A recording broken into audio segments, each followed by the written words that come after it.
Weeks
ago.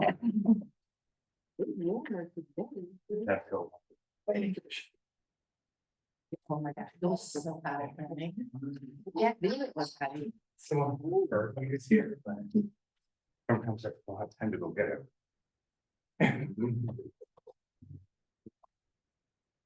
Well, that's not. I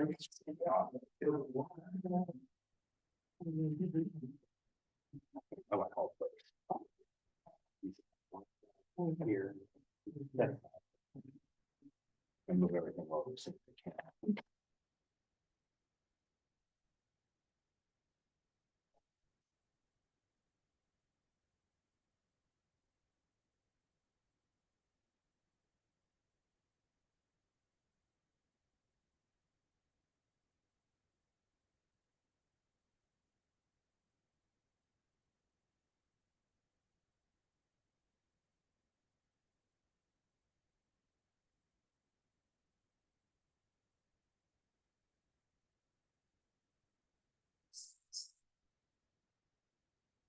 Thank everybody for coming to the Monday, May 5th council meeting. This is Thomas Lee Cole, Mr. King. Here. Mr. Back here. Mr. Mooney. Here. Ms. Wise. Here. Mr. Matt, Here. Ms. Wagner, here, Ms. Wagner, here. Everybody that can, if you could please stand up for the pledge of allegiance. We is the United States. With the republic which stands one nation. Without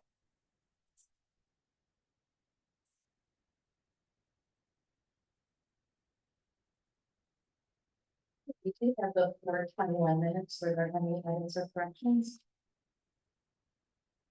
If not, is there a motion? So moved. Is there a second? I'll second. If there are no assistance, Mrs. Brown, please follow the roll. Mr. Manning, Ms. Aye. Mr. Cooney, Aye. Wise, Aye. Ms. Wagner, Aye. Ms. Wagner, Wagner. Does anyone have any additions or removals from the agenda? Okay, are there any comments from the audience? Seeing as there is none. The mayor is not here today. Mr. Lager, are there any, do you have a report from him? I think it's, they shouldn't want us to move the mayor's report. Oh, I'm sorry, I didn't see you. Good evening. Mayor has asked me to read this report tonight. On behalf of Mayor Michael Dillon Brennan, I, Deanna Brennan Fisher, present the mayor's report for this evening's meeting.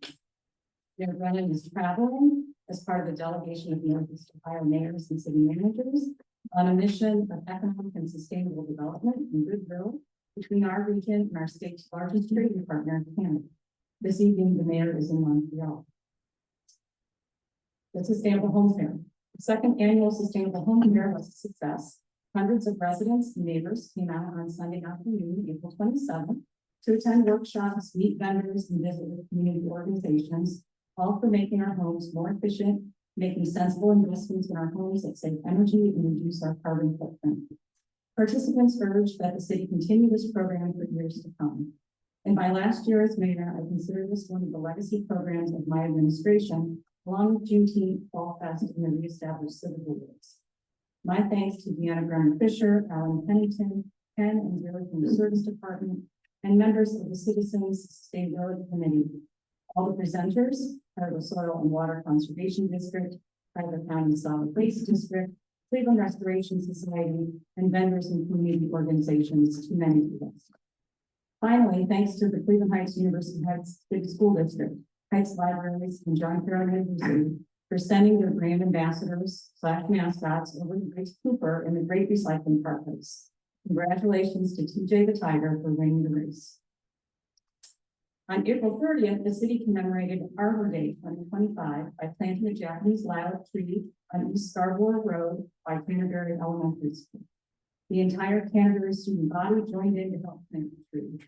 Thank you to Canterbury Elementary School, Dr. Rigton, Ms. Johnson, and the teachers and students for all taking part. I want to recognize the city officials who attended from City Hall, Alan Pennington and Deanna Brown Fisher, and from City Council, Ben Weiser and Sherry Sachs.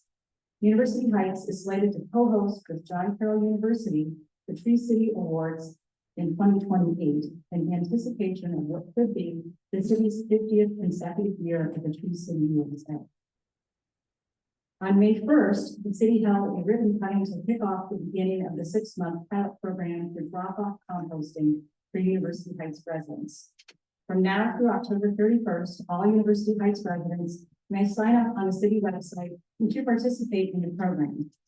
My thanks to Deanna Brown Fisher, who wrote the grant, to Beth Higgins Raymer and Cuyahoga County Solid Waste District for approving the grant, to Natalie, Robert, Dorian, and everyone at Restaurant Workers for providing the service, to council for approving the grant, and council members Brian King and Sherry Sachs, in particular, for being early champions of bringing breast pump riders to the community, and who were both at the ribbon cutting, as well as Jeffrey Pearl of the Citizens Advisory Committee on Sustainability for being an early champion of composting and restaurant riders here in University Heights. Further thanks to Service Director Alan Pennington for all of his coordination on this project. Thank you to Communications Director Mike Cook for promotion and photos. And finally, thanks to Cooper the Chicken for cutting the ribbon and being the spokesperson of the event. Postcards have hit mailboxes of residents across the city to promote the program and encourage more sign-ups. Even before the postcards, 264 households have signed up. Residents attending the ribbon cutting brought buckets of organics, which will be turned into nutrient-dense compost that stays in the food chain and stays out of the landfill. One day, the city should have residential pickup of compost, and this is a crucial step toward that goal. In addition to the joint resolution 2025-20 proclaiming May 2025 Bike Month in the city of University Heights on tonight's agenda, there is one more bicycle-related event that I wanted to let the community know about.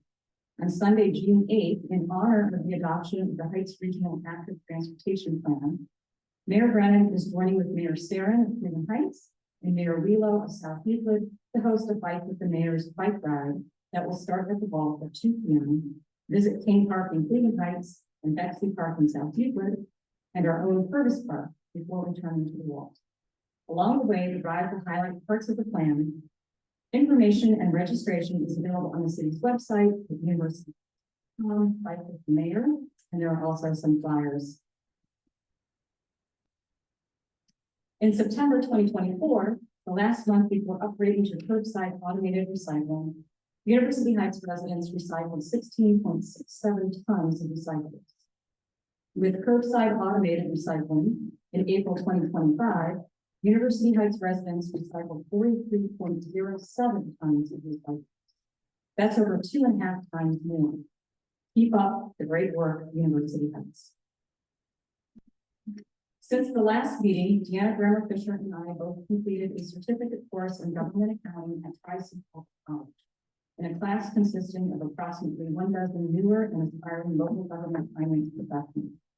Government finance, with its unique rules and practices, is a very much in-demand field. There is a shortage of qualified professionals in our region. This course has enhanced the base of understanding I have gained over the years working with Dennis Kennedy and our team in the finance department. Today marks the first official day of Chuck Steinley as the Assistant Service Director of the city. Mr. Steinley is a 17-year veteran of the service department and a well-known quantity at the city, where he has served at a high level with distinction. When Chuck expressed his interest in the position, he was the natural and obvious choice to be promoted from within. Thank you for your continued service to the residents of University Heights in this new role. Dennis Kennedy officially retired as City Finance Director on April 30th, 2021. Today, we rehired Mr. Kennedy to serve as Finance Director on a full-time basis for a limited period of time over the course of the next few weeks as we transition to our next Finance Director. More on that at the next meeting. And regarding an agenda item on the lease extension for 2245 Warrensville Center Road, the City Hall Annex. Please note the agenda item for the lease extension.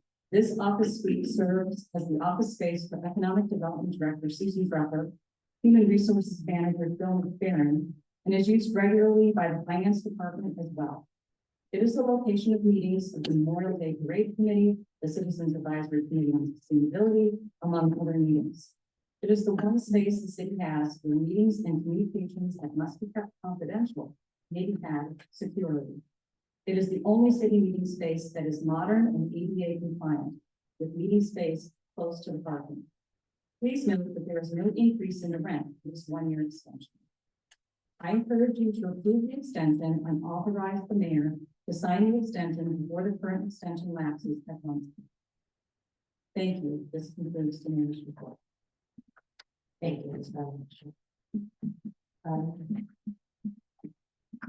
The agenda is quite lengthy today. The one thing that I do want to mention is there is a public meeting, a safety public meeting, and if fireworks would be allowed to be just shut off. I'm trying to think what other words, but the only area in this city is John Carroll University. So again, there is a public meeting, May 8th at 6 p.m. in this room to see if fireworks would be allowed at John Carroll University. We are now up to the reports and communications from the directors. Director of Finance, Mr. Kennedy. Thank you. 2 items of note. I sent a report out late this afternoon on our income tax collections. We received the April collection earlier today. So just run over some of those numbers for you. These numbers are all net of any refunds. The 3% container that regional income tax agency holds and any adjustments. So through the end of April, we've collected $5,880,034. Last year, similar collections through April totaled $5,443,051. So we are running right now, April 25 versus 24, 12.5% ahead of last year's collections. And that translates to $444,983 more dollars this year. In April, our collections, which we received earlier today, 1.72 million. Last year in April, 1.89 million. March 2025 collections were a little over $1 million. Last year in March, the collections were 865,000. So we continue to run ahead of what our collections were last year. We'll get a refund of our portion of the retainer later this month, I hope. That's where we're going to reconcile their final billings, and they deduct that from the amount that was withheld as a retainer, and they refund us that difference. So that'll probably be somewhere in the neighborhood of $200,000. As high as 250 based on what I've seen so far. And one other note, I ran a brokerage account statement for our investments through the end of April. Our current account value is $9,352,608. I'll get some updated revenue and expense reports out to everybody as soon as we close the month. Thank you. Are there any questions for Mr. Kennedy? Department of Law, Mr. Brian. I have no report. Thanks. Thank you. We have police and fire, public safety, Chief Rogers. Thank you. And Chief Perko. No report this evening. Now we're up to service, Mr. Pennington. Thank you, Vice Mayor, members of council. As the mayor mentioned, Chuck Steinley began his service today as our assistant service director. After 17 years as one of the laborers in our department, Chuck is has been a great addition to the department, and it really is will transition well into the role of assistant director. With that being said, we are down 2 full-time employees that we're in the process of trying to fill. So we are making do as we can with our staff, and we are currently working diligently to get the pool open for the end of the month. So I'm going to fill the pool. Thank you. Are there any questions? Mr. King? Thank you, Vice Mayor. Just wanted to thank you, Mr. Allen, for getting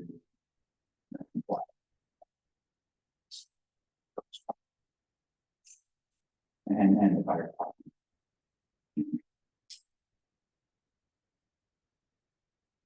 Thank you. Any other questions? Thank you, Mr. Pennington. Building. No report this evening. Actually, I have a question for you, Mr. Pennington.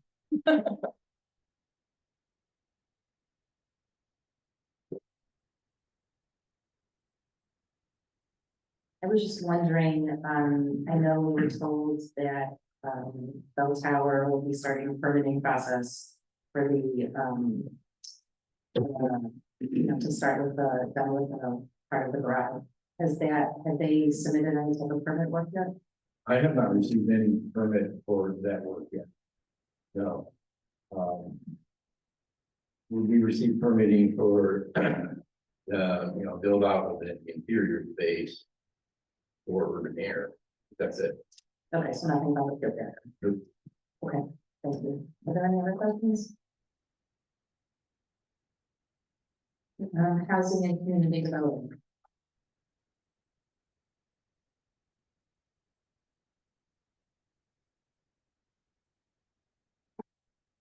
Good evening. I just wanted to give a few updates on what the department is working on.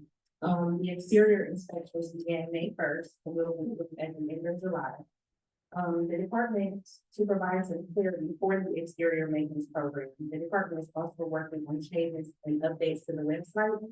As of Friday, he began implementing changes, including a few major updates.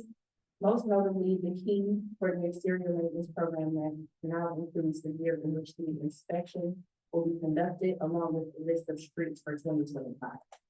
The other item I'll report on is on the agenda for the landscape. Okay, thank you. Are there any other questions for the students? Okay, thank you. City engineer.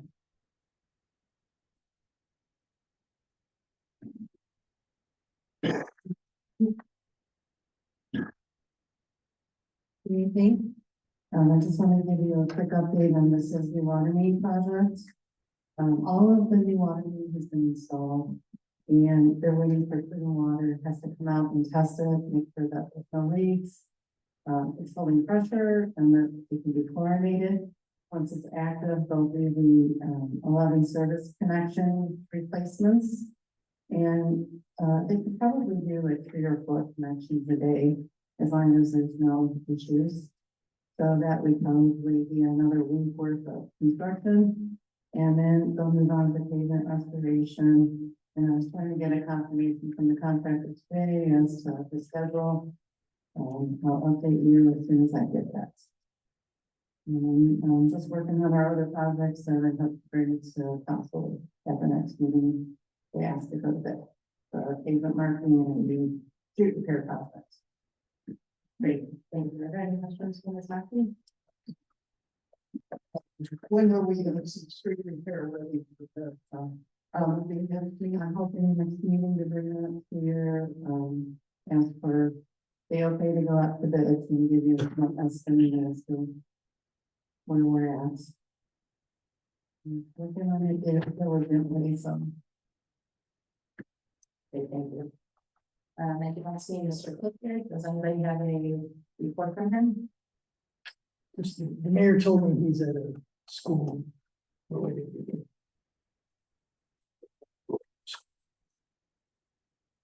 Thank you, Mr. Rucker, is not here. I think Mr. Rucker has something. I was gonna use it in my report, but Oh, okay. Yeah. I don't have it ready just yet. That's fine.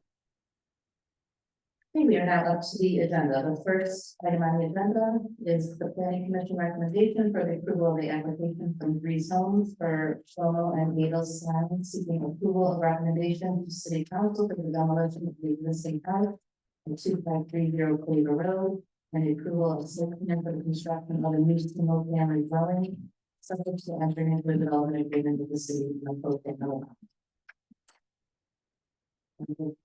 know Breeze Homes is here. Just making sure we're good. Want to make sure, do you have any questions on this? I know we talked about the board of appeals. Yes. Yeah, I don't know if Mr. Rock or Mr. Bynum wants to say anything. Yes, they received approval from all 3 bodies. There's just a 2.3% lot coverage variance. 27.3% and 2 bedroom basements that comply with the building code. Yeah, that's pretty much it. Are there any questions? Is there a motion? I'll make the motion to approve the planning commission recommendation as there is second. Okay. Mrs. Stanley, please call the roll. Mr. King, Mrs. Sad, Mr. Cooney, Aye. Mrs. Wise, Aye. Mrs. Rock, Aye. Ms. Martha, Ms. Martin. Thank you so much.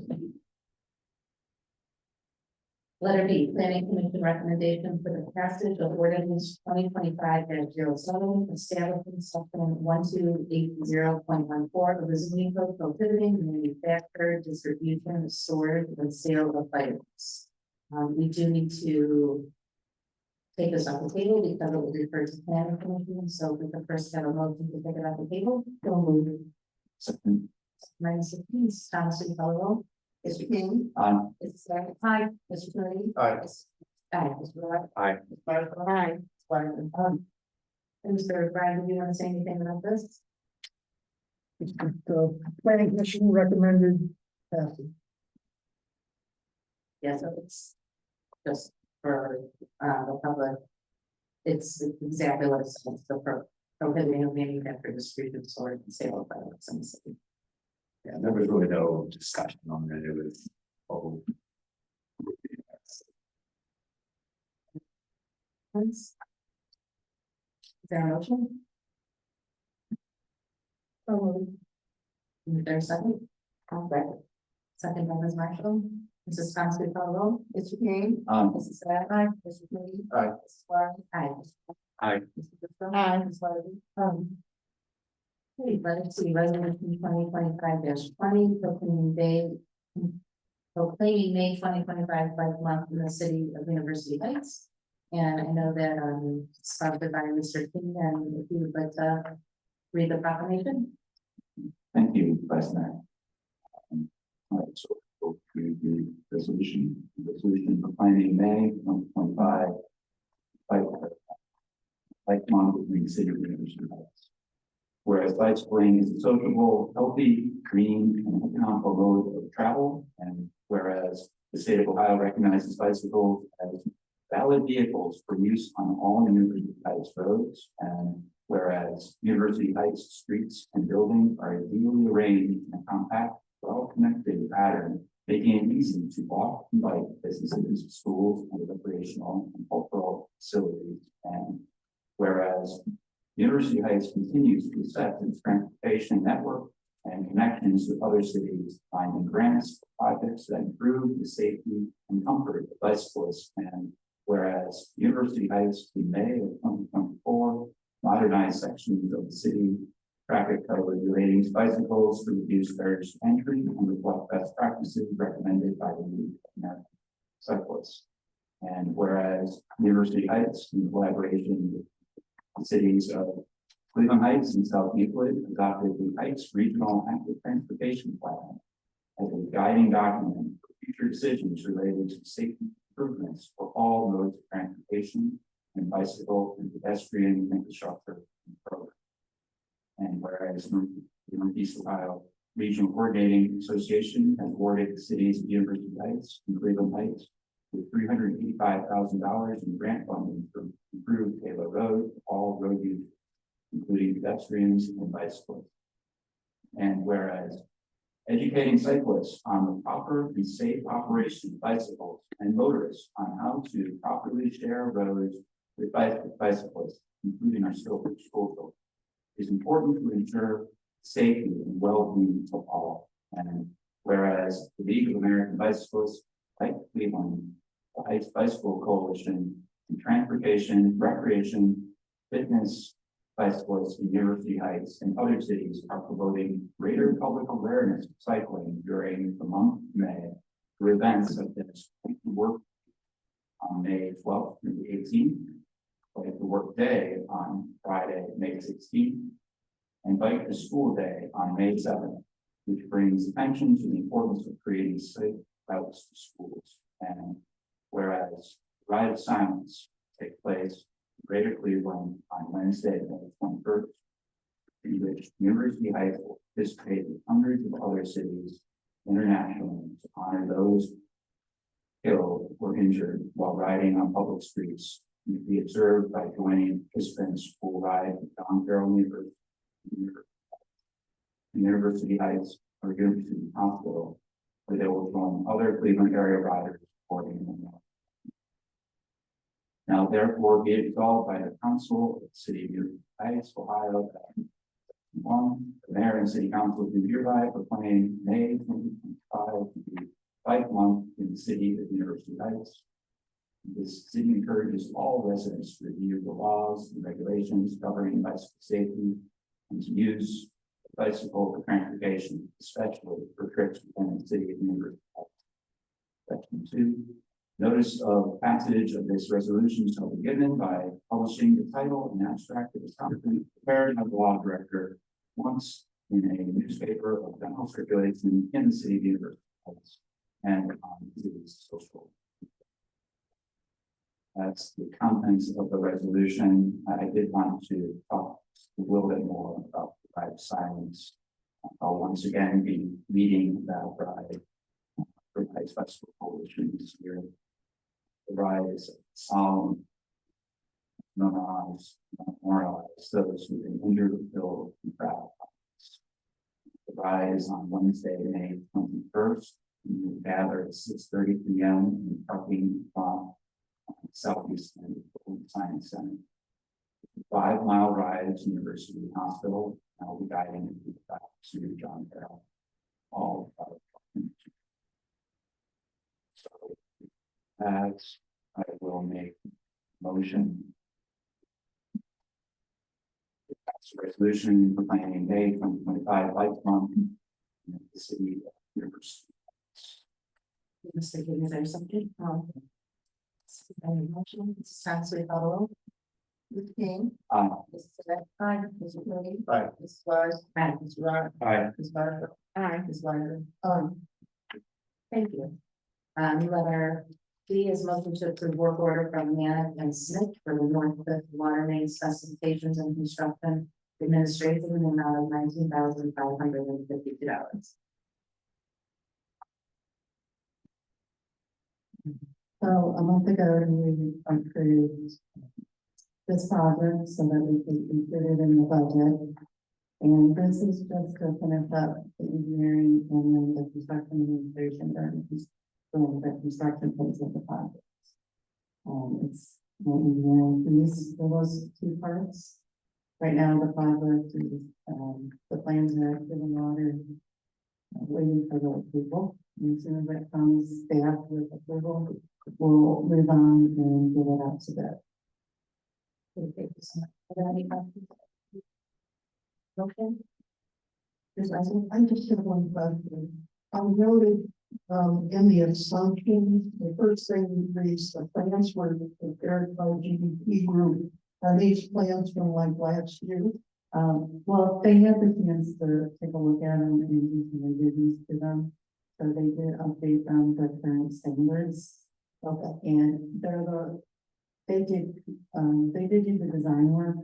At the time, it was a combined project, Seabrook and Northwood.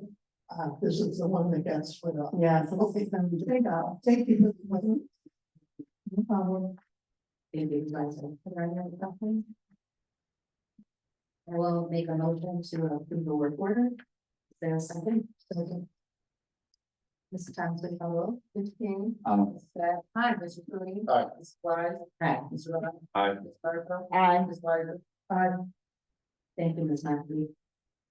Letter E is motion to authorize the mayor to execute the Spalding leasing office lease extension for the period of 1 year from June 1st, 2025 through May 31st, 2025 for the lease of Suite 105 and 2245 Lansville Center Road. As Ms. Barbara Fisher mentioned in the mayor's report, there is no increase in the rent and it is a needed space. A lot of meetings I held there as well as some employees. Any questions, comments? Is there a motion? So moved. Is there a second? I'll second. Second by Mr. Cooney. Mrs. Townsley, follow roll. Mr. King. Aye. Mrs. Smith. Aye. Mr. Mooney. Aye. Mrs. Flowers. Aye. Mr. Rock. Aye. Ms. Barker. Aye. Ms. Wyder. Thank you. Letter F is resolution 2025-22, authorizing the mayor to enter into community reinvestment area agreement with John Carroll University related to the Gateway North project. We did have some background on this a couple meetings back. Mr. Bryan, if you want to expound on anything? Sure, this is Vice Mayor related to a portion of the Gateway North project. They're requesting a 15-year, 50% tax abatement on 2 parcels that would be part of the project. One would be the ground floor portion of the building that would house the reach-free proposed retail tenants and the commercial parking lot adjacent to that. It's my understanding that John Carroll's had discussions with the county about the configuration of all the parcels and the development, and this was done in consultation with the county, and this is the actual agreement is up for authorization. Okay, thank you. And I did see that was school board information here as well. Correct, they were notified according to law and we did not get that. Any questions for Mr. Bryan? I know you did see that all of this extensively before. Okay, is there a motion? Is there a second? I'll second. Mrs. Thompson, follow. Mr. King. Aye. Mrs. Smith. Aye. Mr. Cooney. Aye. Mrs. Wise. Aye. Aye. Aye. Okay, thank you. Letter G, ordinance 2025-04, amending section 412.06 of the traffic code related to parades, events, assemblages, processions, and races on public and city streets, and declaring an emergency. We first have to take this off the table since it was referred to council as a whole. I will make a motion. Is there a second? I'll second. It's time to follow. Mr. King. Aye. Mrs. Smith. Mr. Cooney. Aye. Mrs. Wise. Aye. Mr. Rock. Aye. Martha. Aye. Mrs. Wiseman. So we had a lengthy discussion in the council of the whole meeting regarding by this ordinance introduced by the mayor. We made, I wouldn't say significant changes, but definitely made this ordinance clearer and more robust. A few of the changes from the original was that it's the director of public safety that is the decision maker on this. We also have 60 days for an event to file to determine if a permit should be issued, and if there's a group that is 25 or less, that is 30 days. We also carved out a piece where if there is a local, state, federal, or world event that needed a short notice in terms of either protesting or just gathering, that will be up to the director of public safety to have a quick turnaround, less than 30 days, hopefully sooner. We also updated the fee structure slightly, where any nonprofit entity or CH public schools and private schools, CH parent teacher organizations, or UH colleges and universities based in university sites will have no fee. And then the fee structure is at a maximum of $1,500 for other organizations. Does anybody want to make any additional comments on this?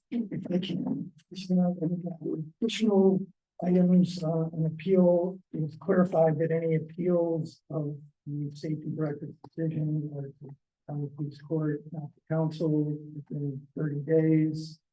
There was a deadline for acting on the permit of 10 days inserted. Chief Rogers reached out to me last week about that, expressing some concern that was not enough time for the chiefs and the safety director to review the permit and make a decision. So he is asking that that be lengthened to a longer period of time. The mayor also called me this morning expressing that. So that 10 days, was it specifically stated in there? I don't remember. But 10 days. Which paragraph is it? Halfway down section B. It's in section the director of public safety shall make a determination on the application within 10 days of the date on which the application is filed. I do not recall there even being a discussion in regards to 10 days for the application. We also did have a I'm sorry.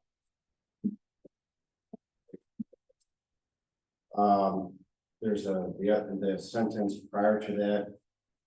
For events involving 25 or less people, applications shall be filed less than 30 days before the time intended for such parade, event, procession, assemblage, or race.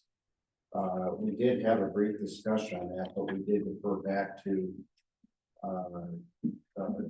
Chief Burko Rogers, and we with that uniform is supposed to be 60 days, regardless of the size of the event. Yes, I spoke to the law director, who certainly And we felt that that was a good compromise considering some compromises were not comfortable with the 60 days.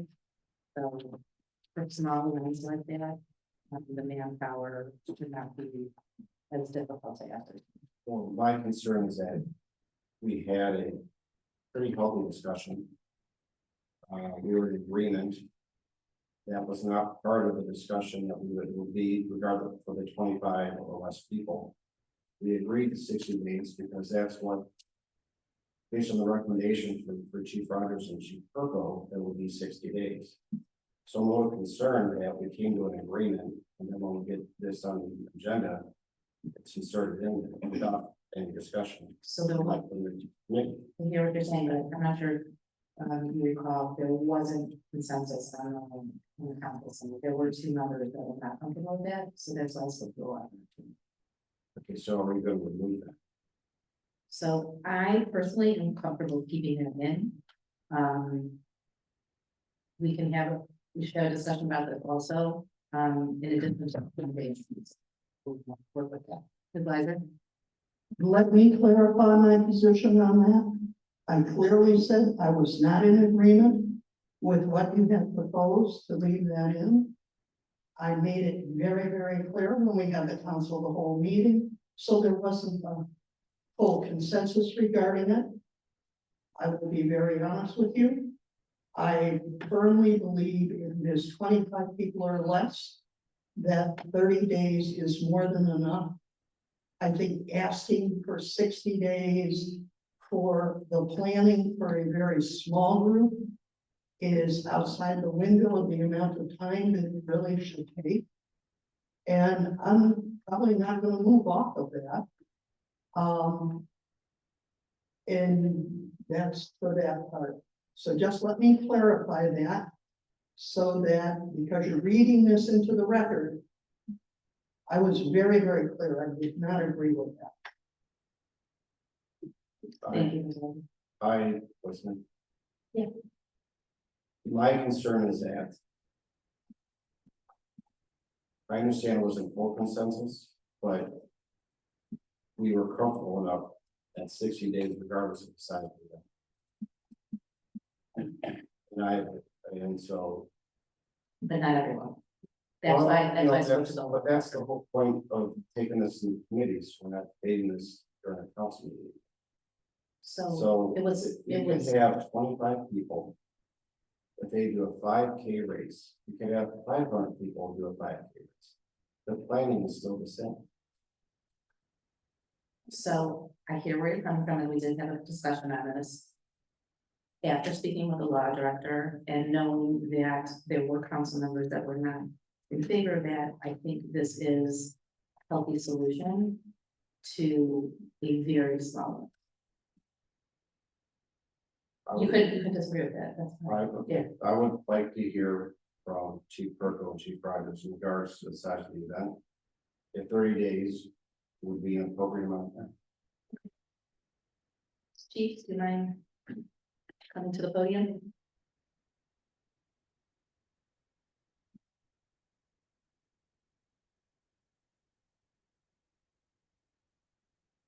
Thank you, Vice Mayor. My position is the same from last week's meeting, planning logistics and providing safety on the route is similar regardless of the amount of people that show up. Also, that does indicate that they believe that there will be less than 25 people that show up, and then more than 25 people show up. I guess what's the process then? Okay, Chief Franco, did you have anything? Yeah, we'll just follow up about the question or the remark Chief Rogers mentioned about process. I don't know if there would be a contingency then if more than 25 showed up that the plant permit is voided and then the event is canceled. The other challenges with the 10-day approval period. Just a hypothetical example, there's a permit application put through, time gets through the city administration process in that 10-day window, which is short, and it's determined that, for example, but that permit application needs a food truck that needs to be inspected. I don't know that applicant will be able to go out and get that done within a matter of 10 days. Or it'll obviously be less by the time they find out, by the time it gets to fire prevention. And then therefore their permit application would be denied. Well, they could resubmit, I suppose, but it's definitely a tight window for contingency like that. Mr. Ryan, just for clarification, the 10 days is for any event? I just don't have a clear recollection of discussing this before. I thought there was a discussion about putting a deadline on the administration, so they couldn't just sit on the permit indefinitely, and not take any action. Applicant, so, yeah, recourse. Would it be taken out? Because we have a 30-day or 60-day piece in there, I mean. The applicant is gonna be in touch with the city. Sure, that's what council wants to do. Okay, so. If just for the chiefs, a comment. If a event is scheduled and more than 25 people show up. I'm actually fine if something like that is canceled, if the city says, I'm sorry. This event is only for 25 people. Not one of these quick, assemblages, but for an actual permitting process with less than 25 people that they're permitting for. And if more people, show up, then I don't have a problem since they only permitted for 25 or less. I don't know what other council members feel about that. That would put you more at ease. Ms. Lysick? I would point out that at some point, we need to trust that people aren't lying to us. If a group comes in, and there's a small group, 25 or less, and they have a small event, that would be required under this ordinance. Are you saying that we should immediately assume that they're going to come in with more than 25 people? Is that what you're saying? Are you assuming that? Oh, I'm saying if they're permitted for 25 and 100 show up. So you're assuming 100 would show up if they came in and asked for a permit. I'm not trying to debate this with you, Chief. I'm trying to point out something. That bit about the small groups is that there are real small groups that might want to do something within the city and want to request a permit. To turn around and say, well, maybe 100 will show up. Well, maybe 200 will show up. Says, we do not believe that you actually have 25 people and came in to get a permit for 25 people. And we're prejudging people who we don't even know yet. Ms. Lysick, I think maybe, and please tell me if I'm wrong, when the police and fire are actually there at the event and they see more than 25 people are there, they can't. They can't. Yeah, I would Exactly. have a problem with the being. Starters, I'm not saying that I'm judging anybody. It's about planning. It's about having the contingencies of manpower for each department and barriers and recreational things like toilets and all that stuff to make sure that the city's planned for the event size. That's all I'm thinking. And if the event size on a permit, even on a 60-day notice, was 25, are you planning for 100? No, we've been planning for the amount. So you'd be planning for 25. Okay.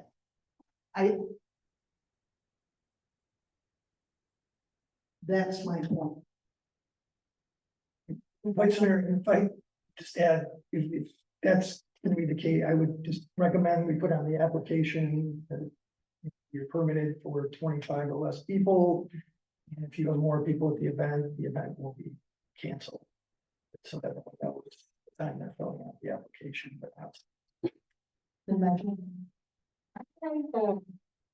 During the council of the whole meeting, when the question was asked about if it was like 25 or, smaller group, that I thought that it said that the planning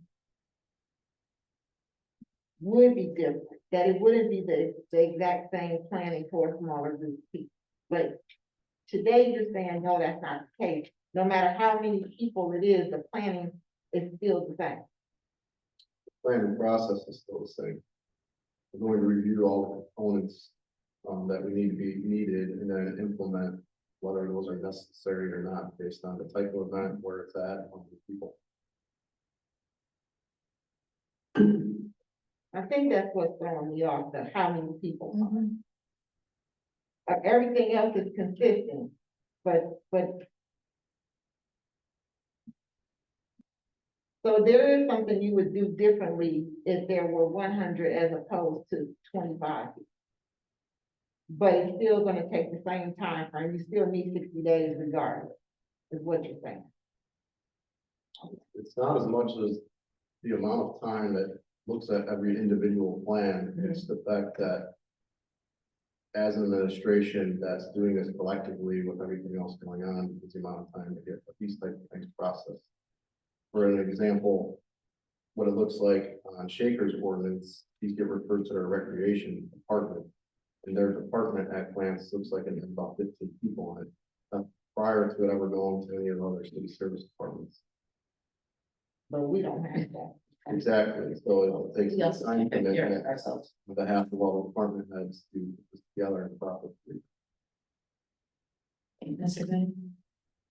Yeah, it's the same, at the same issue. We need to listen to those that are doing the work. The number of people does not matter. They're recommending 60 days.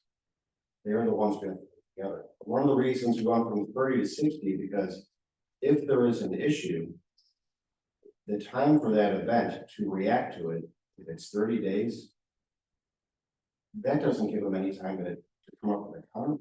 It's very little. 60 days allows A, for the first responders to review the safety plan, and B, if there's any communication or changes that has to be made, that allows for that event time to make those adjustments. This is actually a benefit to those that are proposing the event,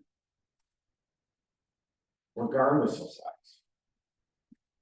So 60 days as standard, regardless of size of the event, based on the recommendations from the fire and the police, we should follow their lead. So we should do.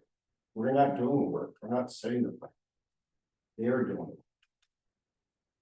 So, There's Ms. Sampson, her hand, but she's rather.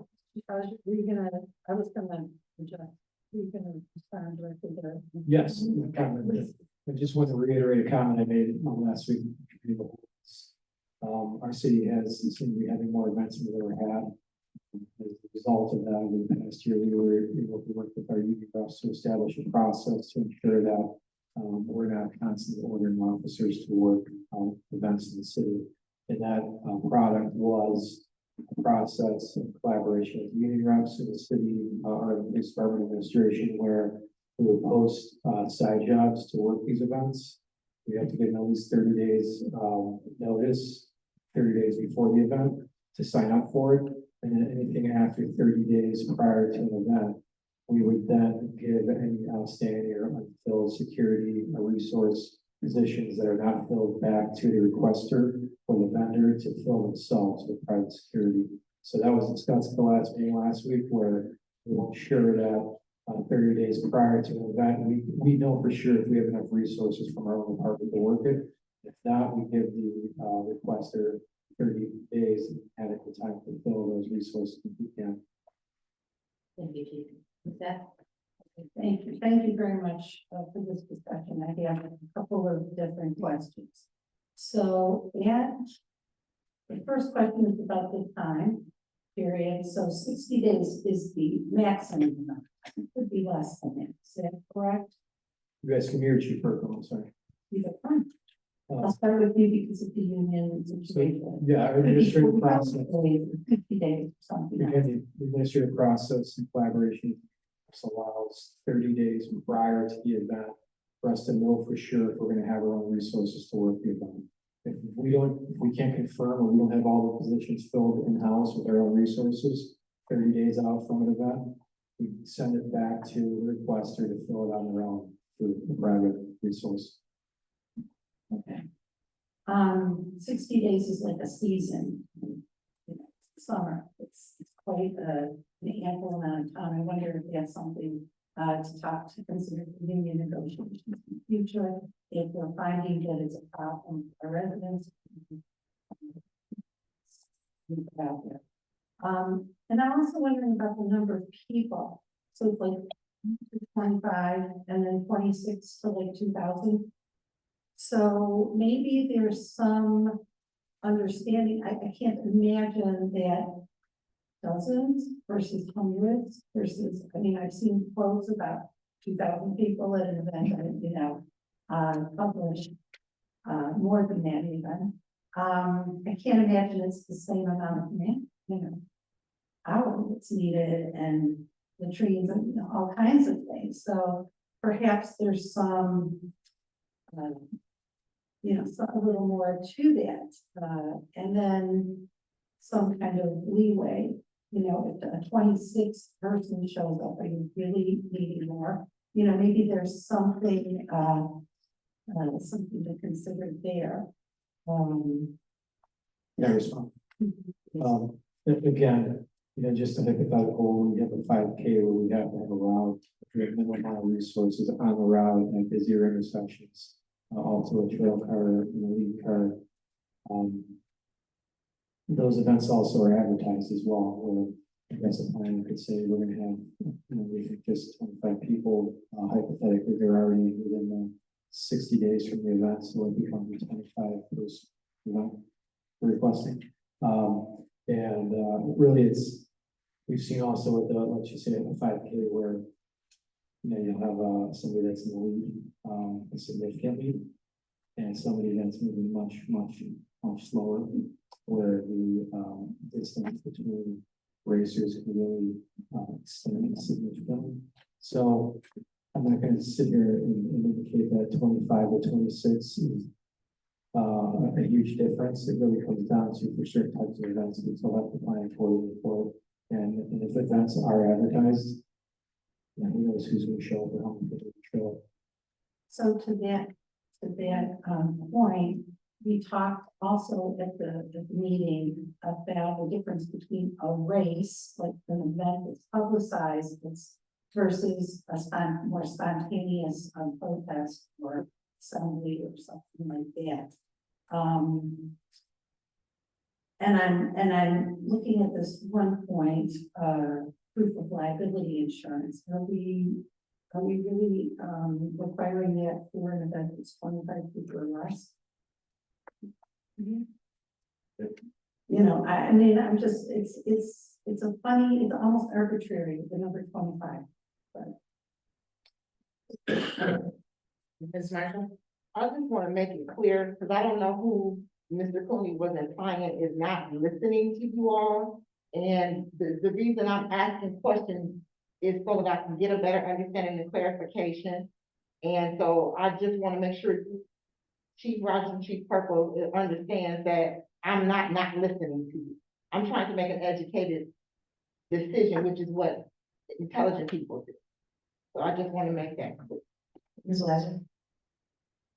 Okay, so Chief, what I'm hearing is the 30 days you have, it's contractual. The informal contractual agreement. It's an informal administrative process that we've got feedback on that they support because officers are getting burned out from the corridor. There's a number of events. I'm saying that's an agreement that you have. Right? It's an administrative agreement that you have with your officers, that is a 30-day notification at minimum. Correct. Okay. So that does cause a problem. Yeah. Which I think needs to be acknowledged. Even if it's 25, because you may need 2 hours beyond what we normally get. Okay. I think some of the confusion got started with this in the whole of the discussion, which never got down to little pieces and parts. In view of the fact that you have to have 30 days because of an agreement, that makes this 30 days difficult to hear, is what you're saying. Yes, it does. And again, I just want to clarify again, it's an informal CBA agreement, it's an administrative process. Right. I needed it. Right, and I understand that it's administrative, and I thank you for working with your, because we don't want to overload them, because they have to stay sharp on their shifts. And we recognize what your department does, takes attention to detail, and the ability to respond. That's not an issue. But because of that, that does make this 30 days difficult to adhere to. And becomes problematic. I think in that regard, then I'm comfortable with potentially going to 45 or 60. I do think, and I still have some concerns about the overall time. And I do wish that perhaps we might find ways to work this stuff through a little bit faster for groups. I would hope that you would do that, especially for the smaller groups. To get them moved along so they don't get lost in the administrative morass. Thank you, Ms. Weiser. Ms. Marshall? So now that I have a more clear understanding, because as I stated earlier, I understood that there was a difference. That I thought that both chiefs said that it was a difference if it was a smaller group of people. Since it's the exact same process, no matter how many people, I am comfortable with, removing the 30 days. Okay, so, thank you, Ms. Marshall. So what I would suggest is to amend from the the end of the fifth sentence in B, where it starts 40 events and allowed in. And then deleting all of that all the way to the 10 days from which the application is filed. So we would be taking out the 10 days and then we'd be taking out the less than 2,500 bucks. So that's 247. Yeah. Vice Mayor, Yes. that 10 days is the denial of permit, or the Yes, the deadline for acting on the permit. Pardon me? The deadline for acting on the permit. So moves along. The chiefs said that that was a very good for them. As well. I have a question, and it's mechanical. So a group comes in and applies for a permit. It gets processed somewhere in administration, and then goes to you guys. They have come in for this permit 60 days before the date of the event. Right? And you're saying that he could deny the permit at day 50? Because then that puts them in a difficult position to be able to appeal it. What I'm trying to find out is, does the appeal, is there something where you are presented with plans that you take one look at it and say, this will not happen? That happens sooner in the process than at the end of 60 days. Do you understand what I'm asking? Yeah, that can be implemented. Again, it's an administrative process. I don't want to speak for the mayor, this was sponsored by the mayor, it's obviously not just police and fire services involved, Ms. Fisher's involved, Mr. Cook's involved. So, it's a collaborative process and looking at reviewing those applications. And Ms. Weiser, my understanding, there has been at least one instance where they did get pretty quick feedback that it wasn't feasible. The group wanted to do. Yeah, but the only concern, They modify the route. if we have an appeal, if we have a group that comes in and applies, and it goes to all the various areas where it may or may not fit, I'm not saying 10 days is good. Please, don't get me wrong. I'm not saying 10 days is good. Because I agree to get all these various parts that are looking at this to look at it. That puts a strain on them. But I think within a 60-day period, we should at least know if we're gonna repay. Because otherwise, we're down at day 50 and telling somebody, hey, you can't come, and they've already advertised. Yeah, You can she, make a comment. Obviously, in that situation, we would be doing our administrative due diligence in good faith. But I do recognize that with having a limit on responding to an applicant, something similar like, returning a public records request, it would be beneficial to the applicant as well. 10 days is pretty short. Yeah, We have to get time off, we have to be able to get eyes on the application in some regard. And to be able to say there is absolutely no way, well, yeah, we could probably make this work, let's move this forward. At least probably 2 weeks, I would think.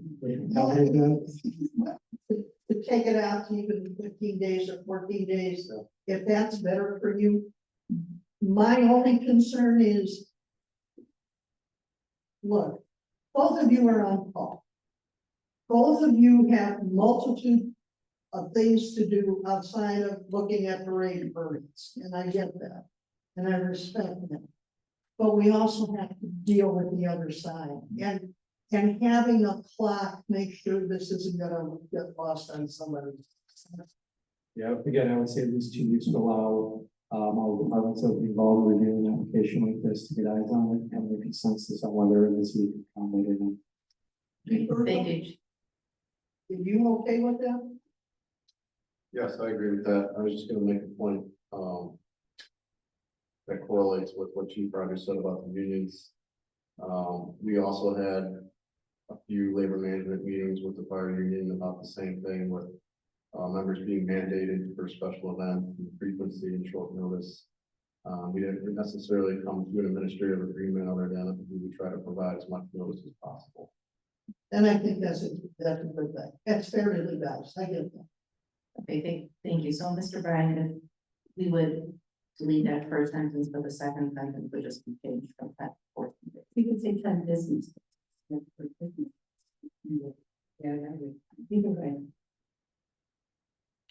Or 14. Because then business takes into account a holiday that interrupts it. Which is continuing to. Yeah. I don't have comments about this ordinance with the changes. Question. I'm just trying to open. I know there's a stipulation provision of technology of America has discretion in certain circumstances for certain types of events. Maybe if there was a stipulation identified requests for events that were so unusually small or unique in size, scope, and scale that it could be a discretionary element as well. But again, I don't want to speak for the mayor, what Mayor Royce, the safety director would have perspective on, but maybe that's also a possibility. Thank you, Chief. Mr. Penny? Chief Rogers, there is a sentence that maybe this is what you're looking for. Director of Public Safety has the discretion to grant a parade, event, assembly, or procession permit related to celebrations of protests or local, state, federal, or local events upon shorter notice. It is determined by the Director of Public Safety and Chief of Police or their designees if the city is able to provide the required safety resources and services in the time frame to the filing of the application and the time of the parade, event, assembly, or procession. Yeah, that line item or that specific sentence is what I was referring to as adding a possible component for requesters that are so unusually small in nature and scope that could be potentially considered as a discretionary. Thank you. Any other comments? So I will make a motion. I will make a motion, to get ordinance 2025-04 with the change to delete the sentence in letter B. For events involving 25 or less people, application shall be filed not less than 30 days before the time intended for such greater than for such an assemblage or race. And then to change in the second sentence from 10 days to 15 days. Do you want to make that a motion to amend first? Yeah. That will be my motion to amend ordinance. 25. So You could vote. Aye. Aye. Aye. Aye. Aye. Ms. Marshall? Aye. Ms. Weiser? Mr. King, would you like to make a motion on the main motion? So moved. Is there a second? Actually, just since we did make some significant amendments, if we could suspend the reading rule. Okay, so is there a motion to suspend the rules? So moved. A second. Mrs. Thomas, we call Mr. King? Aye. Mrs. Aye. Mr. Cooney? Aye. Mrs. Wise? roll. Aye. Ms. Scott? Aye. Ms. Marshall? Aye. Ms. Weiser? Is there a motion on the main motion? So moved. Okay. And on emergency, Do you want to do that? it's up to you guys. It's presented as emergency legislation. Accepted by the Yeah. So moved on emergency. Second on emergency. Okay, Comments, Ms. Weiser? Mr. Brian, that will get it in place quicker, right? If we do it on a. Right. It becomes law, signature of the mayor. And there are pending permits because the mayor Yes, pending. refused to process. So that probably is a good idea. Mrs. Thomas, we call roll. Mr. King? Aye. Mrs. Scott? Cooney? Aye. Wise? Aye. Aye. I want to thank everybody for this stuff and the resident. Letter H of ordinance 2025-17, authorizing the mayor to accept a quote received from municipal incorporated for the purchase of new rubbish truck and enter to a tax and municipal finance and lease to own agreement with One Magnolia LLC declaring an emergency. This is on second reading. We did ask Mr. Pennington for additional information, which we provided, and I thank you very much. Does anyone have any questions on the documents that were sent to us?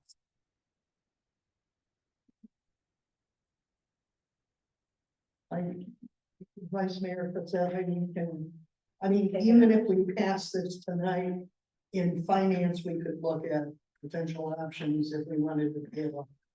Yeah, because we can pay it off. We Yeah. can pay it off within a year. You Yeah, don't have to the first year. and that saves money to Councilman King as well. Thank you. I want to thank Betsy Pennington for quickly. Thank you. Thank you. I was glad that I think only one, two, get back. They answered the phone. Is there a motion? And this is an emergency, so. Is there a motion to suspend the rules? So move. Is there a second? Second. Mrs. Thomas, we call the roll. Mr. King? Aye. Mrs. Aye. Mr. Cooney? Aye. Mrs. Wise? Aye. Ms. Scott? Aye. Ms. Marshall? Aye. Ms. Weiser? Aye. Is there a motion on emergency to approve ordinance 2025-7? Is there a second? I'll second. Second by Mr. Hodge. Mrs. Thomas, we call the roll. Mr. King? Aye. Mrs. Aye. Mr. Cooney? Aye. Mrs. Wise? Aye. Mr. Rath? Aye. Mr. Marshall? Aye. Ms. Weiser? Aye. Okay, thank you. Mr. Pennington. Letter I is ordinance 2025-13, amending section 452.99 on the traffic code relating to parking violation penalties. This is on second reading. I don't know if Ms. Marshall wants to say anything. Well, we discussed this very, thoroughly in, safety committee, then we discussed it on first reading in the last council meeting. And the, ordinance is basically the change, if the violation hasn't been paid, when it is paid within the first 30 days, it'll be $75. If it's paid more than 30 days after the issuance of the citation, but before 60 days, then the fine will be $150, and if it's paid more than 60 days after the issuance, it'll be $150. So that's the, proposed change to it. Thank you, Ms. Marshall. Are there any other comments? Ms. Marshall, I want to thank you for this work. It's been 9 months. Would you like to make a motion? Oh, yeah. move that we pass, or make a motion that we pass ordinance number 2025-13 for the revision. There's second, second by Ms. Day. Any comment? Mrs. Thomas, please call the roll. Mr. King. Aye. Mrs. Sacks. Aye. Mr. Cooney. Aye. Mrs. Wise. Aye. Mrs. Ross. Aye. Aye. Ms. Wiseman. Okay, letter J, ordinance 2025-19, NOPEC Energized Community Grant Program. This is a 2025 MEC grant and declaring an emergency. Who would like to discuss this?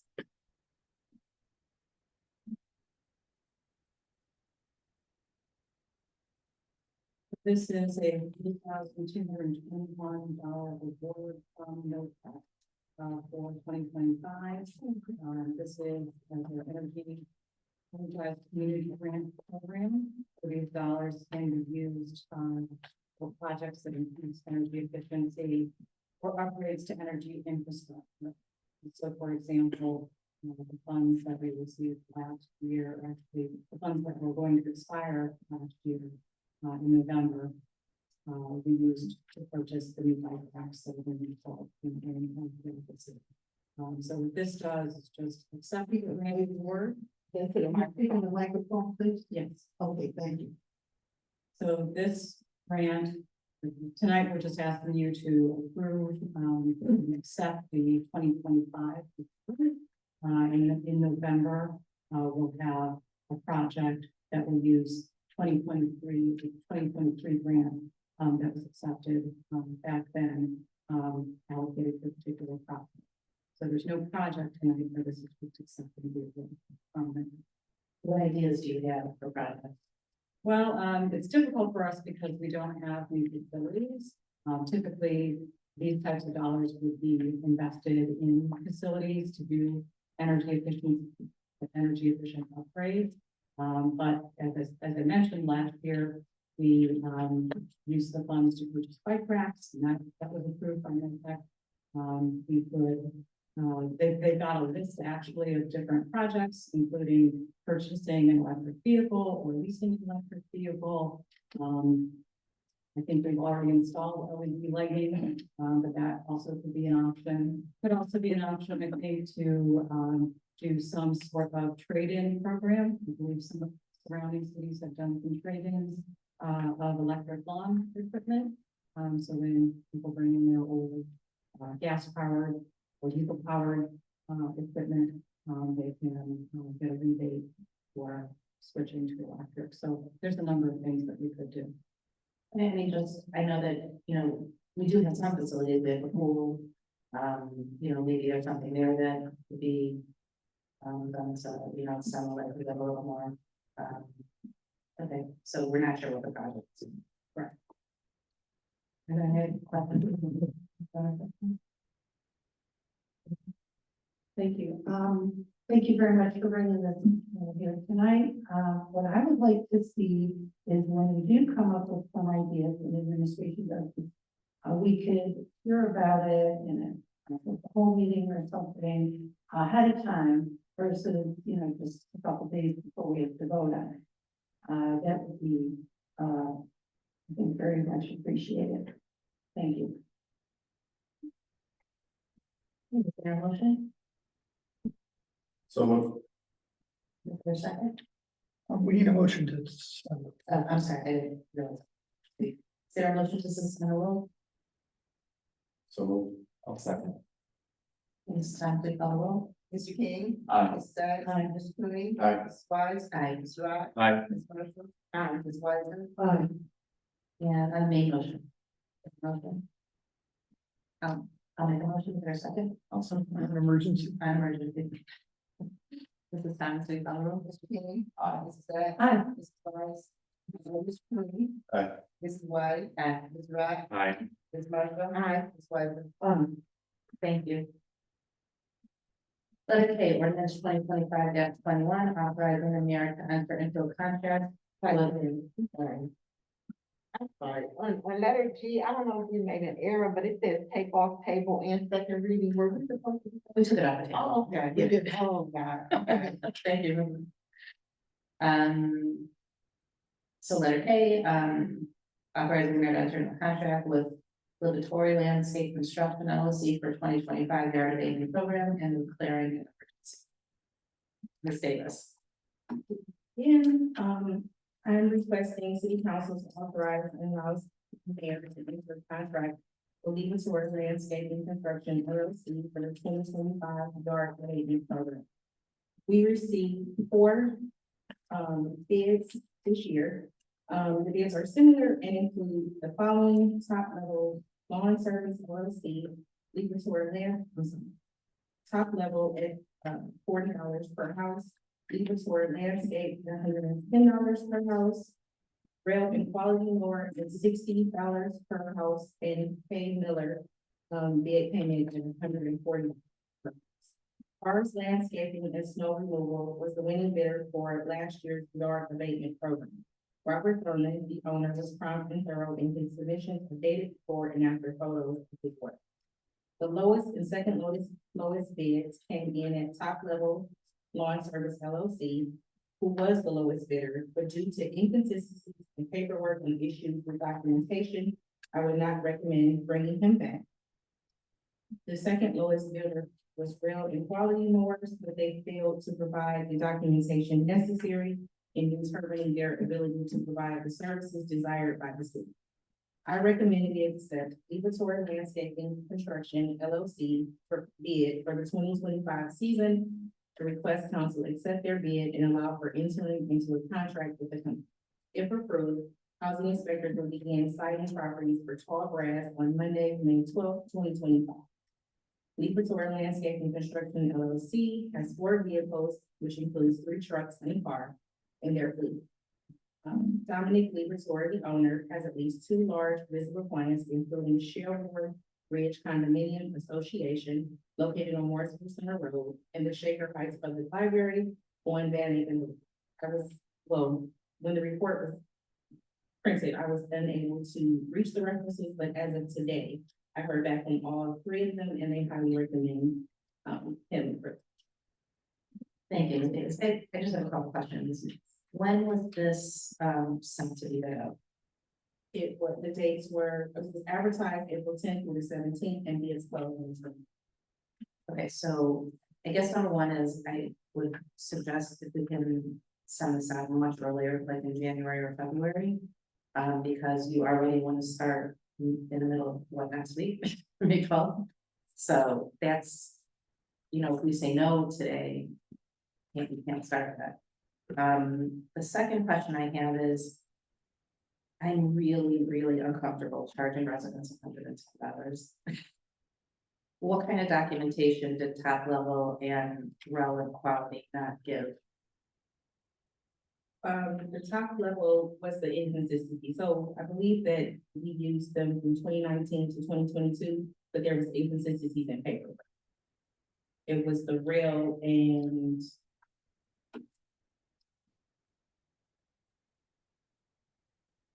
Quality Mower who did not apply, not turning all the documentation for you. Okay, so we used Top Level for 4 years and the city was not happy with how they were reporting to us. Okay, and Rel did not turn in proper bidding documentation. That's correct. Was it egregious? Like, I mean, but you couldn't compare. Do you remember? There was nothing to compare. I did not receive the references and I did not receive the equipment. And did you call them back and I ask them? did. I requested that information. I did not receive it. Again, I'm not sure what to do because I'm really uncomfortable with the 110 number. I don't know how anyone else feels. Ms. Weiser? You noted that our landscaping and snow removal did the cutting last year, and apparently, there a reason why they didn't bid? Was there any attempt to contact them to see if they would submit a bid? I didn't. I'm with the vice mayor. I'm exceedingly. $110 for the cut. I believe the fine is 100, is it not? I think it's a graduated based on the number of times they get cited. but there is a fine attached to it as well. There is, yes. So a resident who gets cited one time because they're out of town, or as happened to the neighbor, because there was a lot of rain when he got cited, and he wasn't happy because the city did a cut week before he was mayor. They would end up being charged over $110 for that, for a small loan that exists in University Heights. And I'm sorry, I think Levatory is out of line at $110 we got. There's no way I could vote for this. There's just no way. I don't know, maybe we need to go back out to this. What was the fine and the cost per cut last year? It was my understanding that it was just the cost of whatever the landscaper charged. And what was that amount last year? I think it was 30. Oh, okay. Okay. Yeah, we've never, to my knowledge, we have never over. Never. So to turn around and suddenly hit people with a fine of $110. I was just looking at all the other bids and, comparing, how do you say, the legal store to there? They also charge $97.50 per hour for everything else, and nobody else is even close to that in all the other bids. Even the one that, even K Miller that charges the $140 per house for the grass, still is way like 35, 30, and 25 for the other services. I'm just not sure what they're doing differently that they should be charging $97.50. Are those numbers correct? It was taken directly from the paperwork. Oh, wow. I think if I remember right, the way this works, when the inspector goes around and tags, then a list of the houses to be cut is sent to the contractor, am I correct? Okay, so there are multiple houses they are cutting all at once that they have on a list, so they're coming through. And they know they might have 10 to 15 houses, I don't know, maybe 10. That they're cutting all at once within the city that is 1.8 square miles. So the distance is not great. They're moving from one place to another quickly, and that makes that $110, and even the $140 for the other one significantly out of. Well, I would recommend going back out to this. And I also contacted the Center's Landscaping. And Mr. Bryan, I am correct. We can contact the previous contractor and say, we're opening up for bids, you want to bid, and then they just bid. They're not out of line, is it? Not at all. And if they did such a good job last year, I think at least giving them the opportunity to come back in would be appropriate.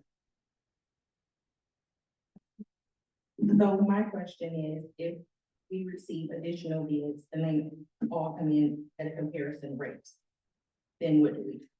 In addition to, is the $110 a large amount or just a large amount in comparison to what we received in the past? It's a large amount. Is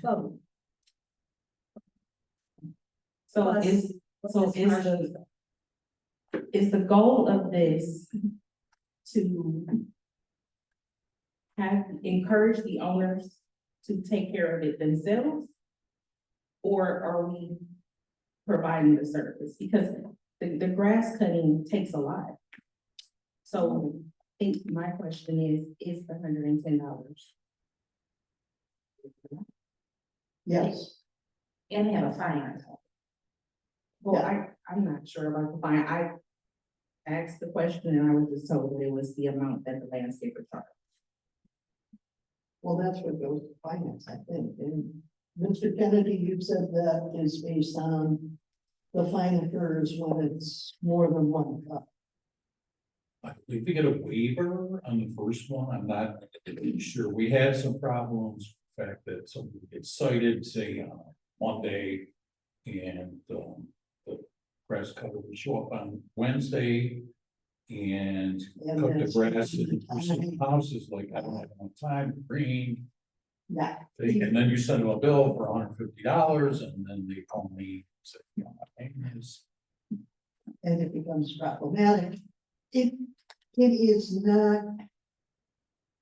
Cities went to this type of thing in order to build people who were not taking care of their lawns. We always have a group, and looking at what we flipped to assessments last year.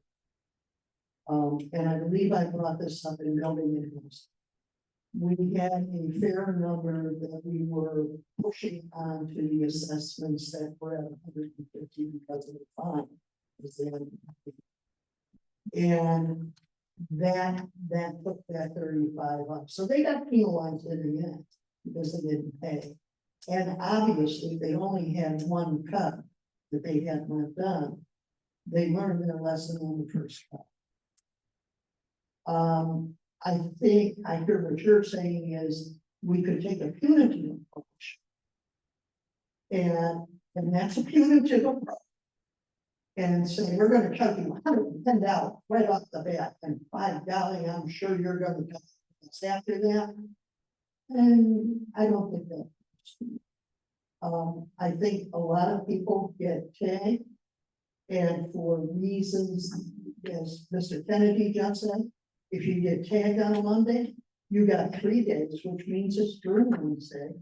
And if that grass cutter shows up on Wednesday, that person still has that day. We had an incident where a back got cut and the front had been cut by the owner. So that was an issue. There are things that occur with this then the city is being repealed. And they're the people that pay the taxes that support the departments, support our employees. So there is a point at which we also have to balance that out as well. Understood, but if we think about after the warning for a trash can, it's $75. There's a lot of labor that goes into the yard. Well, that's a contractual thing. That is the company that we hires labor, not ours. They're bidding because we are offering them a contract that extends far greater than the what cut here, cut there, cut here, that they would get to cut grass and have to move from place to place. We're giving them guarantee at the X amount per year. They're making a cut. That's a profit making business. We're citing a residence because we're attempting to keep something under control. The other issue that we're about to bump into is, and this happens also, especially with residents that we've in Domo May. And we've had residents that have appealed to the mayor, and all of that gets waived. The city still has to pay the cut. So I would point out that it also could boomerang and cost us a chunk. Thank you, Ms. Weiser. We have 3 questions over here. Mr. King? Thank you, Vice Mayor. I just looked up the code. Fees. I need for about halfway down, full cost and expense of abating such conditions. Plus a penalty of $100 for the first offense and $200 for the second offense. We might be waiving. Yeah, I mean, I just speculating on that bid. I serious bid they want. Sure, they would do it for that price. Punitive aspect of it. I would be comfortable giving that out to the vendor charging total rate. Or they charge penalty.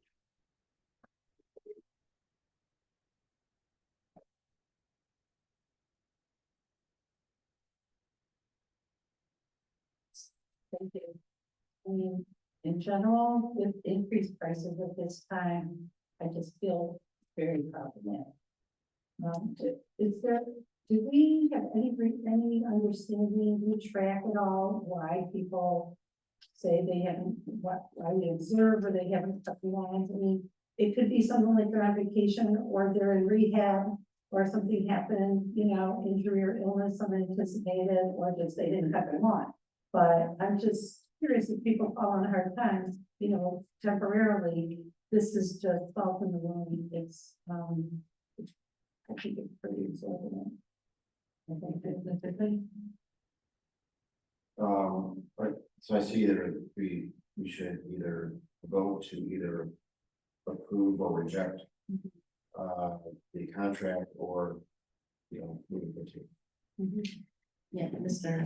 Brian, if we table it, can we ask Ms. Davis to go back out for me, or should we just reject it? No, we can't really extend the bid deadline. So I think, as Mr. Cooney said, the options would be to reject all bids. Direct the director to go out new bids. Or we could table it to kind of look into things further, but at some point, if you're not going to accept one of these bids, you'd have to reject them. So that's just kind of delaying the process more than you could avoid it. Thank you. So we will take a vote on this. Sunbirds. This is a emergency. So is there a motion to suspend the rules? So move. Is there a second? Second by Ms. Weiser. Mrs. Chadwick, call the roll. Mr. King. Aye. Mrs. Sad. Mr. Cooney. Aye. Mrs. Wiley. Aye. Mr. Rod. Aye. Ms. Marshall. Aye. Ms. Wiseman. And is there a motion to have ordinance 2025-21? So move. Second. Emergency. Wait, the I pattern. don't understand. You said yes. You can see. Clarification. Authorizing. Yeah, we actually have to defeat this. Yeah. Because we've all said we're not gonna vote for it. We have to make the motion to approve, and then we vote no, which eliminates this whole ordinance. Make the first motion, Mr. Cooney. The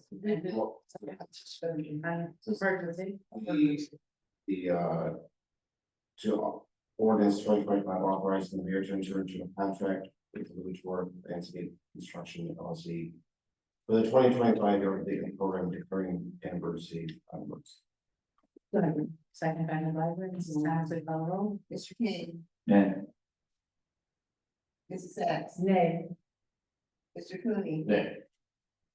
Mrs. Wise. Nay. Mr. Rock. Nay. Ms. Marshall. Nay. Ms. Wiseman. Nay.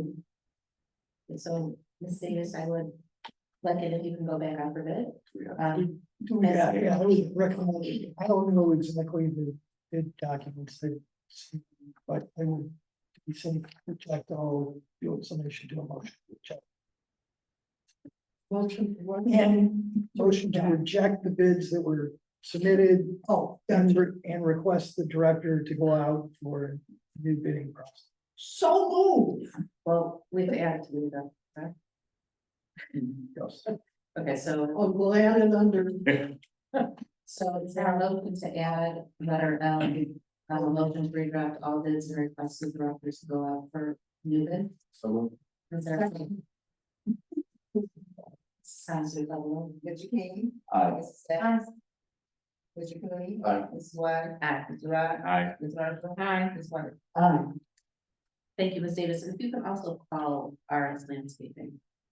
Because we're happy with them. Yeah, and if there's anyone else we know that work in other communities or at time or anyone suggests, there's nothing wrong with sending the bid packet right directly out to them and just say, please bid if you're interested. If you know anyone else that might be interested, pass it along to them. So we can get as many bids as possible. Can I make one final comment? You say this. There are some LLCs that own homes that don't cover the law. So they're vacant. those are the ones that get penalized, and that's the stuff, those, we've had some fairly hefty additions to the assessment. Because of it. So they get swept up, they get penalized. The ones that don't, that are eventual issues do get penalized, they get judged. Just so you know. Thank you, Ms. Davis. Order, we added it to the agenda. Do we ever vote on it? We didn't vote on it. We added it to the agenda. Right, we didn't vote. That's right. We need to do that. Is there a motion to, So moved. We know what that means. Motion to advertise the seat bids for the 2025 general yard lease estate. Right, and reject the submitted bids. we did that already. We did that. No, Mr. That, we rejected the one bid. And reject the current bids. And reject all. That sounds, you have it. Yeah, Correct. Yeah, I have it. Okay, Mr. Mr. Mr. Cody. Is there a second? Second. Mr. King, thank you. We can always count on you for picking up the nuances. Mrs. Thomas, we follow roll. Mr. King. Aye. Mrs. Ash. Mr. Cooney. Aye. Ms. White. Aye. Mr. Rock. Aye. Ms. Marshall. Aye. Ms. White. Mr. Bryan, is there a need for an executive session? There's not. We're now up to the committees, building and house. There'll be a meeting at 6 p.m. before the next council meeting. The agenda is being finalized and will be out. I've requested a draft of the ordinance from the law director, and hopefully I'll have that all out to you before that meeting, so we can discuss maybe potentially in us. Thank you, Ms. Bryan. Community outreach. Thank you, Vice Mayor.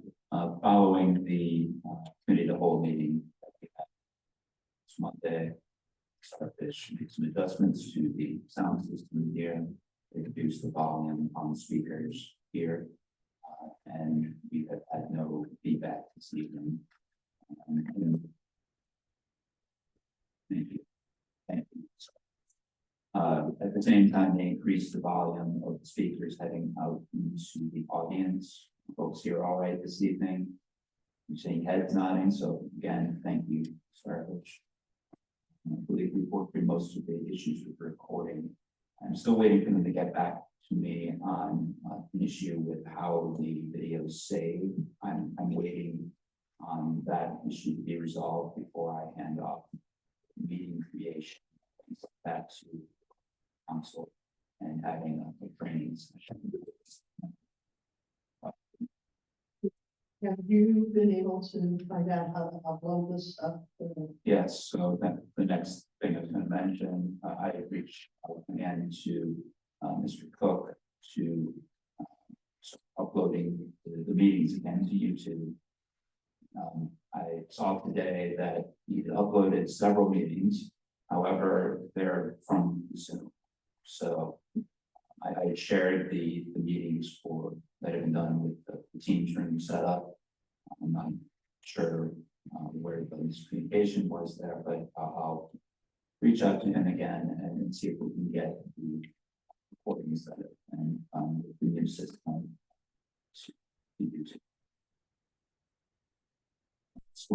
I'll be sending out a Google poll meeting of community outreach and tech. Thank you, Mr. Economic development. Yes, Ms. Drucker had sent out an email on Friday to the zoning subcommittee, all members, let everybody know that the consultant from Zone Code, Mr. Sean Suter, had reviewed all the responses and feedback that we've given during the initial process. He prepared a matrix of responses to that feedback. That's attached to the email that was sent out on Friday. Ms. Drucker is asking that you take a look at the responses, if you have any comments or feedback on that, to forward those to her by Monday, May 19th. So that's 2 weeks from today. He's going to consolidate all the responses and forward it to Mr. Studer in one file. And from there, he'll be able to make the next. Thank you. Finance, we do have a doodle out, for finance meeting, we have a number of issues to discuss. This is the third round of doodle, because I cannot get, two of the people that we need there on the same day. So I'll speak to Ms. Thomas, we'll see how the third round went, but hopefully it'll be, recreation. Thank you, Vice Mayor. The 2025 pool season at First Park, registration is available. We did make some modifications regarding to the renewal for the pool pass. A requirement for utility bill that has been issued in the last 60 days. Adults registering their children must provide a school transcript for children 6 years of age or older. We're looking part of the reason is we're looking to update the records, make sure the current and there are current residents that are at the pool, and we're hoping for a hot summer and lots of fun days at First Park. Thank you, Mr. Bennett. Safety. Thank you, Vice Mayor. We, just a reminder that we have on Thursday, a public hearing regarding the, fireworks ordinance, and it's at 6 o'clock. And for the, residents that are interested, to come out and, voice their, perspective. Yeah, and I want to thank Ms. Marshall for doing the, very few public meetings for the entire city that have been notified. So we really want to hear the public's response to this ordinance. And service and utilities. Thank you. Monday, May 12th at 6 p.m. We'll have our Service and Utilities Committee meeting. And then Monday, June 9th at 6 p.m. we'll have the joint committee meeting, Service and Utilities with Building and Housing, to hopefully finish up the discussion on ordinance of trees. Time permitting. Thank you, Seth. And there is no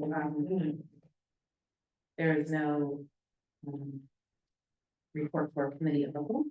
Are there any reports for special committees? I don't have one, but I was asking a question, Mr. Fleming. Were there any changes in the pool rates? Yes. And did I don't necessarily need you to tell me what they were. Are they posted somewhere or were they sent out? Yes, they're posted on the city website. But they weren't sent out. Somewhere. I like that. Notify residents. Remember, we do that on occasion. I thought we stick it in the mosaic. Was it the mosaic? It will be.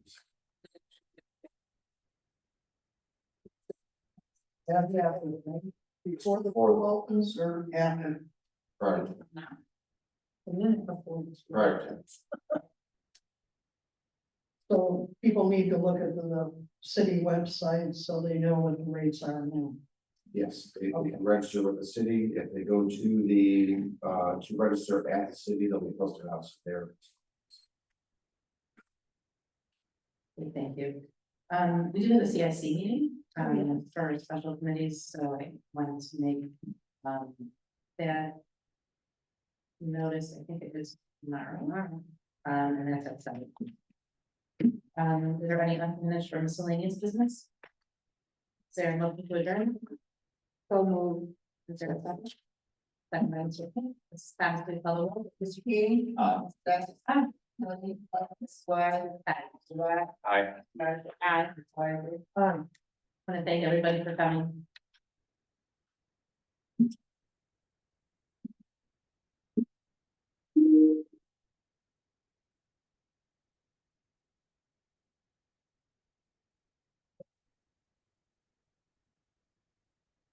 After that.